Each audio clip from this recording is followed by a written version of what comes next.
தீபாவளி போனஸாக ஒரு சில கம்பெனிகள்லாம் வந்து லக்ஸுரி காரெல்லாம் கொடுக்குறாங்க.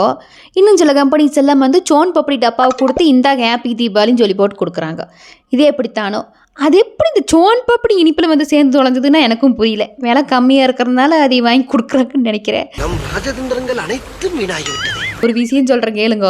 இந்த ஆக்ரா டு லக்னோவில் இருக்கிற ஒரு மெயின் டோல்கேட்டில் என்ன பண்ணியிருக்கிறாங்கன்னா, அங்கே வேலை செய்கிறவங்களுக்கு போனஸாக 1100 தான் கொடுத்துருக்குறாங்க. இதனால் கோவப்பட்டவங்க என்ன பண்ணாங்கன்னா, அங்கே இருக்கிற வேலையாட்கள் என்ன பண்ணாங்கன்னா, பூராத்தையும் திறந்து விட்டாங்க.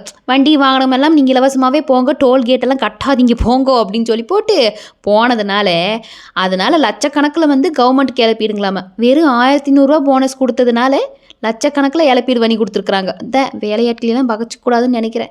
ஆனால் ஒரு விஷயம் இந்த ஆட்டோவில் படிச்சுனுங்கோ, உழைக்கிறவனுடைய வேர்வு வந்து காயறதுக்குள்ளே சம்பளத்தை கொடுக்கணுன்ட்டு. ஆனால் இங்கே நிறைய கம்பெனிங்க என்ன பண்ணுறாங்க தெரியுங்களா, நல்ல வேலையெல்லாம் வாங்கி போட்டு 6 மாதம் கழித்து அரை சம்பளம் தான் கொடுப்பாங்க. இது என்ன பண்ணுறது?